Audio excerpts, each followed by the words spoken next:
This is the Aunty and Brain Tumours talk show. It's a show full of informative chat and inspirational messages. The Aunty and Brain Tumours talk show on podcast.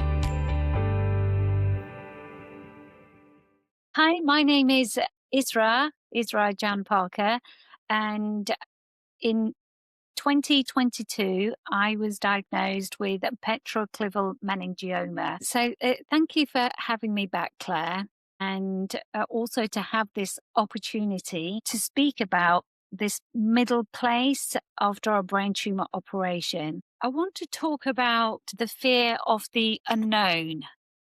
This is something that I think I've spoken to quite a few people in our brain tumor community, and people who are, either several months or even a couple of years into post-operation, people assume fear fades with time. But for me and many people, it doesn't fade.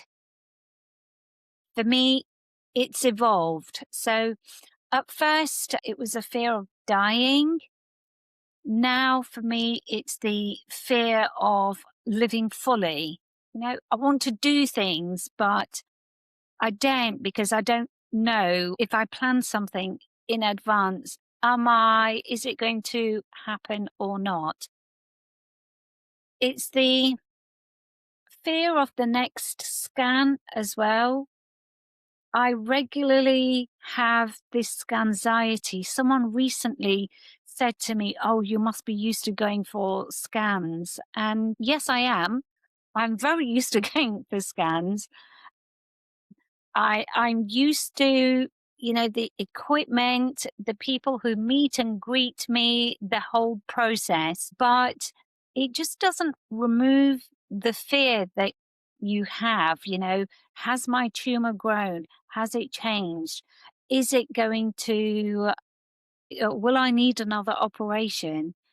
And this is something that I'm really, really scared about, because I know my next operation that I have, they will need to go much deeper into my brain, which means more nerves are likely to get severed. There'll be a much smaller chance of me making it through. So, I have a really awful time during getting close to having my scan. But it's, something that you live with. I mentioned earlier the fear of planning too far ahead as well. Again, because you don't know what situation you're going to be in. Fear of letting people down as well, that there are certain things that you can't do. And so, are you letting these people down?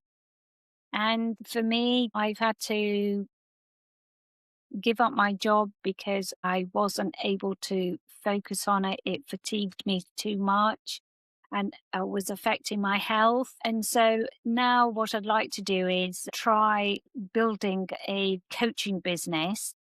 But it's, for me, fear of building a business in a body that sometimes behaves a little bit like a phone, I think.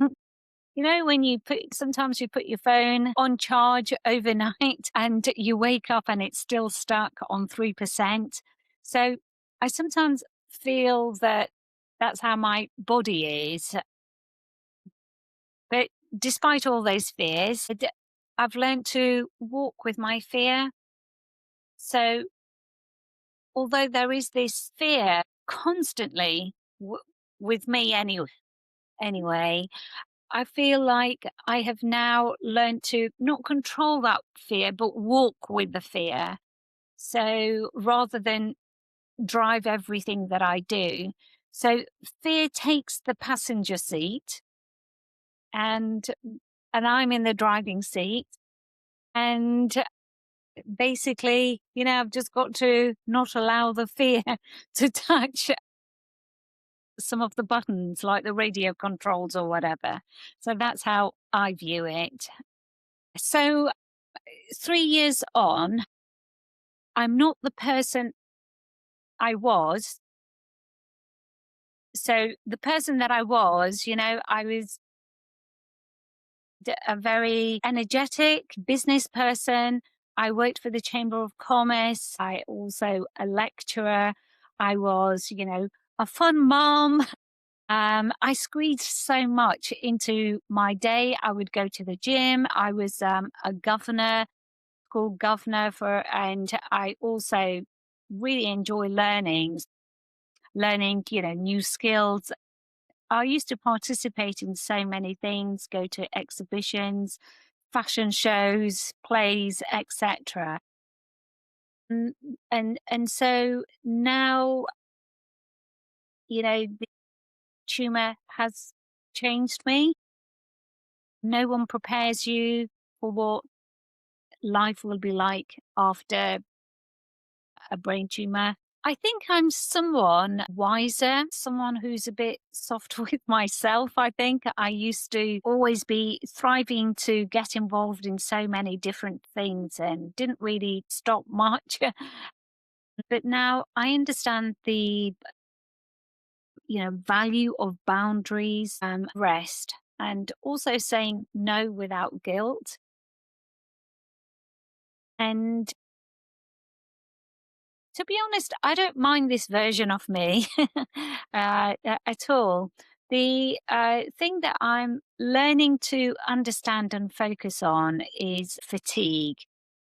Lots of people in our community, we suffer from fatigue, and fatigue is not just tiredness. You can't just solve it by going to sleep. And to be honest, I don't know how brain tumor patients can solve fatigue. You can't take any medicine for it, but it's like something gets unplugged. The power cable just goes for no reason whatsoever. I have kept so many diaries so that I can understand. I have this need to understand why I feel the way I do, or how, why my eyes not working, or why something is not happening. So I keep a diary. I've kept a diary ever since I came out of hospital. And the fatigue thing, for me, there is absolutely no explanation for it. Like I said, the power cable just someone pulls it out, and I try to keep going, but I've learned to just stop actually, and to prioritize my limits, and to try and rest. And I do use my HiBot machine, which I now have. I use a lot of oxygen therapy to help me. And I've basically learned that, strength isn't through just pushing through, which is what I've always done. I've always just pushed my way through. And I used to think, oh, I'm achieving so much, even though sometimes, I would get tired, but I've actually learned that it's knowing when to stop. Both my husband and my boys know what a busy life I used to lead, and the type of things I used to get involved in. I used to always be constantly on the go. So to feel fatigued, they know that for me, it's out of character. And it's something that I never used to sort of, lie around, for instance, when sometimes I know that it's creeping up on me, and I just sit quietly. So for me, I get a lot of over neurostimulation. And the only way to block all that out is to close my eyes and to put some earplugs in. I have these cancelling earphones, so I use those a lot. And when I'm going out, I wear my sunglasses and earplugs in. And I found all the people moving around a bit too much. So it was in a yoga class actually, and I had to literally turn around, face the wall, so I couldn't see anyone. I had to turn my back towards everyone and just sit on the floor, with my eyes shut and then or looking at the wall, and that really helped me. Yeah. So I have been quite adamant. I don't know what I'm trying to prove to myself, but I'm trying to go back to normality as much as possible. Three years on, I'm not the person I was, and I'm not the person I expected to become. So I expected to have the operation and go back to, my normal work and do all the things that I did before. But I am learning to live in this in between sort of place, with purpose, compassion, and also, yeah, a bit of humor, I guess. I've learned that you can be scared, but still move forward, because this is what happens to me every day. If I get a headache, or I don't know, it could be anything that just triggers me, and suddenly I feel really, really scared, and the tendency is to retreat back. Oh my God, is it coming back? Is it coming back? No, I can't do this today. But I've learned to kind of, even though I'm scared, I still make myself do things. And also, I can feel exhausted, but I can still make an impact. So I know how to manage my day, basically. And so I feel that even though I myself am healing, I can still help other people. I feel that if I can do it, I hope it gives some people some inspiration, who are listening, that maybe they can also find a way through, whatever they're going through, and that they too can still achieve these different things. We don't need to be, fully recovered to lead a meaningful life. We just need to keep showing up. And that's what I try and do all the time. Just keep showing up.